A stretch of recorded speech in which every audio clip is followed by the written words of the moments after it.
장에서는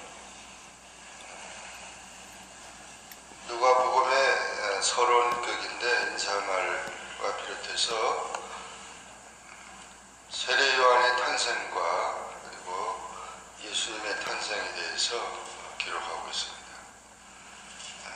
복음서가 4가지 복음서가 있는데 마태복음, 마가복음, 누가복음, 요한복음 이렇게 4가지 복음서가 있는데 이 복음서라는 것은 예수님의 생애를 기록한 또 말씀을 기록한 것을 복음서라고 말합니다.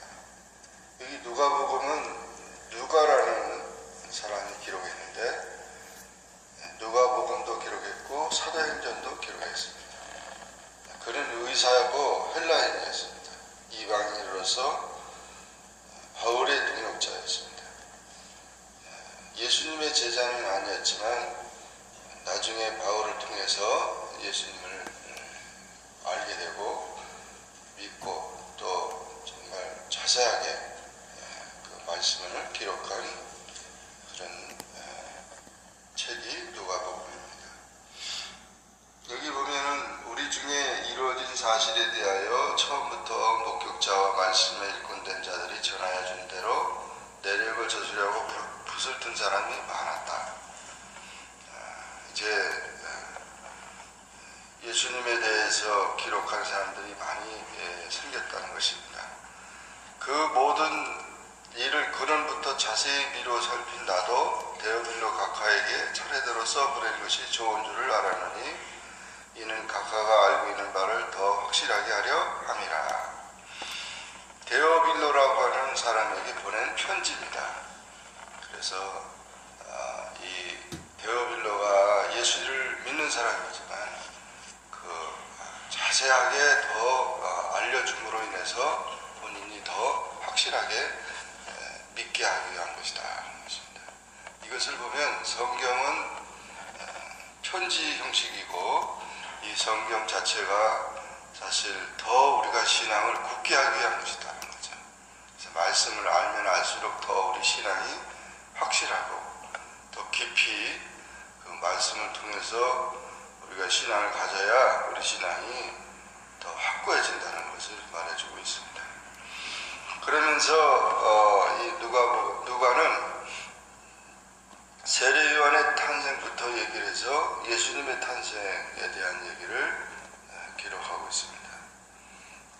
세례 요한이 탄생할 때 보면 예수님보다 6개월 먼저 태어났는데 그 아버지가 제사장이었습니다. 사가랴고. 그 어머니가 아론의 자손으로 엘리사벳인데 의인이고 흠없이 그렇게 하나님을 섬기는 경건한 사람들이었습니다. 그런데 두 분이 나이가 많은데 자식이 없습니다. 그래서 결국 이제 노인이 돼서 자식이 나올 수도 없는데 제사장이 사가랴가 제사장이 직무를 감당하려고 성전에 들어가서 분향하고 또 향단에 들어가서 이 제사의 직무를 감당할 때 주의 사자가 나타났습니다. 천사 가브리엘 천사가 나타나서 엘리사벳이 아들을 낳을 것이다. 그 이름을 요한이라고 했습니다. 그리고 이 요한은 모든 사람을 기쁘게 하고 너도 즐거워하고 너도 기뻐할 것이고 많은 사람도 그의 태어남을 기뻐할 것이다. 그리고 주 앞에서 큰 자가 되고 포도주나 독한 수술을 맞지 않으며 모태로부터 성령의 충만을 받아서 이스라엘 자손들을 하나님께로 많이 돌아오게 할 것이다. 그렇게 세례 요한의 탄생과 그 사역에 대해서 말하고 엘리야의 심령과 능력으로 주 앞에 먼저 와서 아버지의 마음을 자식에게 거스르는 자를 의인의 슬기에게 돌아오게 하고 주를 세운 백성을 준비하게 할 것이다. 이렇게 해서 세례 요한이 바로 주의 길을 예비하는 광야의 소리로서 탄생할 것을 얘기를 했습니다. 그랬더니 사가랴가 놀래가지고 나이는 내가 늙고 아내도 나이가 많은데 어찌 그런 일이 있을 수 있냐고 그 사실을 믿지 않았습니다. 그때 너에게 좋은 소식이 전파되는 것이고 내가 그 사실을 믿지 못하기 때문에 이 모든 일이 되는 날까지 너는 봉어리가 될 것이다. 그래서 이 사가랴가 그 제사를 마치고 나오는데 말을 못하니까 백성들이 다 놀래가지고 그 성전 안에서 무슨 일이 있는가 보다. 그리고 이 사가랴가 집으로 돌아갔습니다. 그 후에 그 아내 엘리사벳이 잉태를 했습니다. 노인네들이 잉태를 하니까 부끄럽잖아요. 그래서 5달 동안 숨어가지고 그 사실을 알리지 못하고 있었는데 그런 상태에서 이제 아기 예수님을 잉태한 마리아를 만나게 됩니다.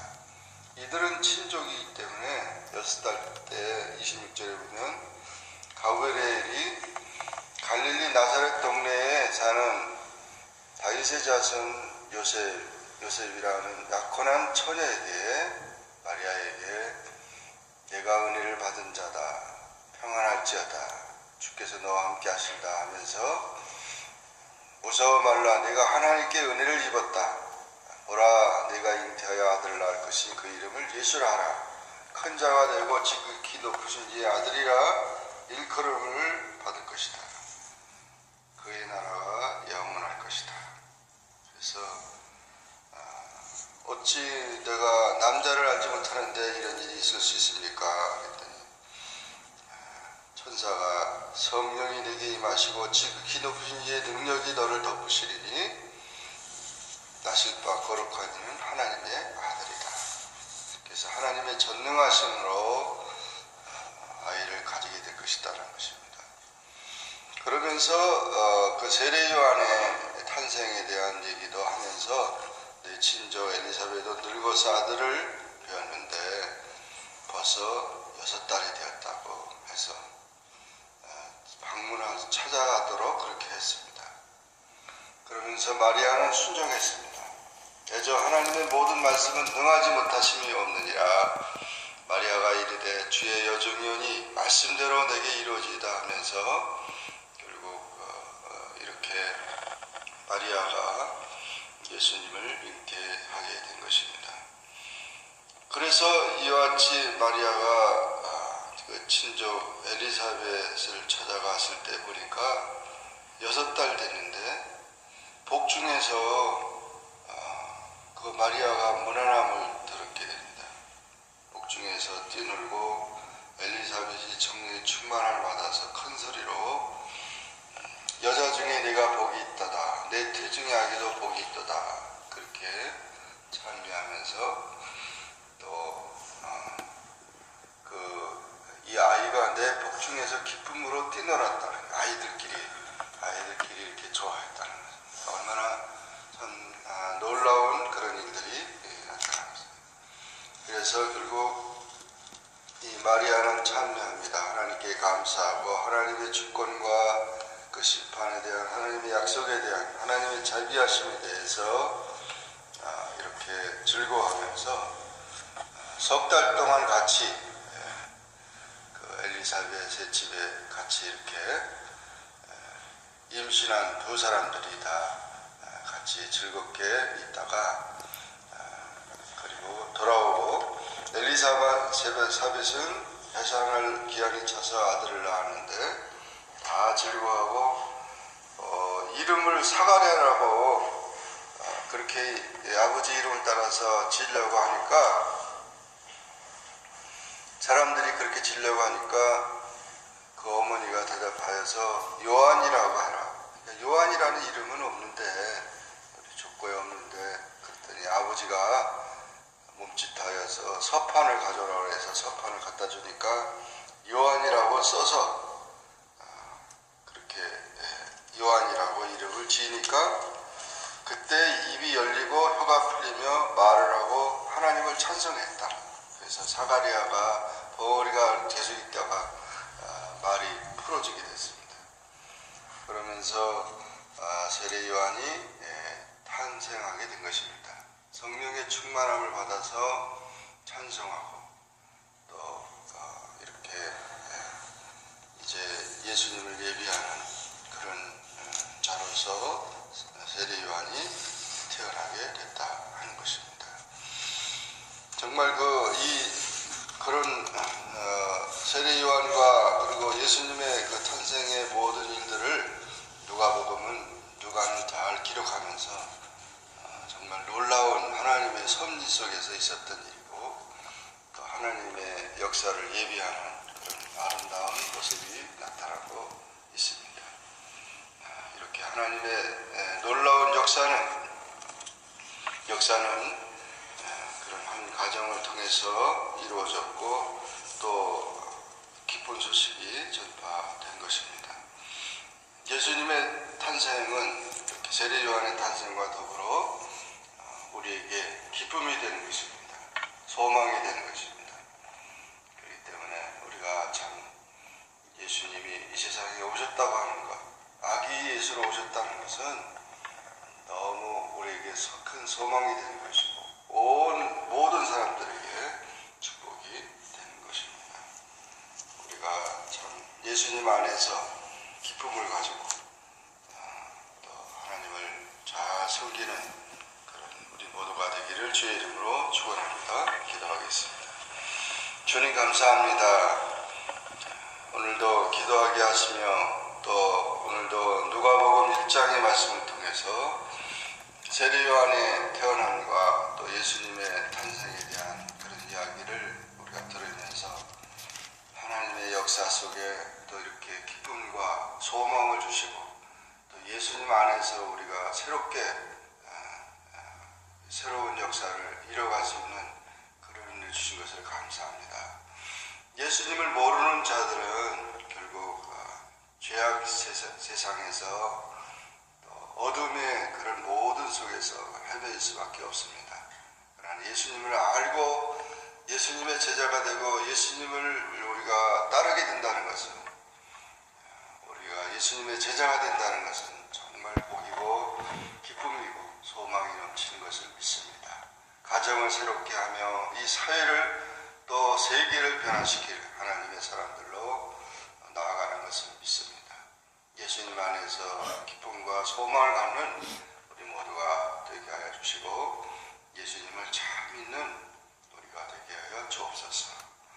예수님의 이름으로 간절히 기도하옵나이다. 아멘.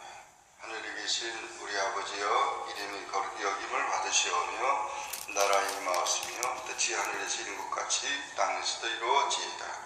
오늘날 우리에게 일용할 양식을 주옵시고 우리가 우리에게 죄진 자를 사하여 준 것 같이 우리 죄를 사하여 주옵시고 우리를 시험에 들게 하지 마옵시며 다만 악에서 구하옵소서. 내게 나라와 권세와 영광이 아버지께 영원히 있사옵나이다.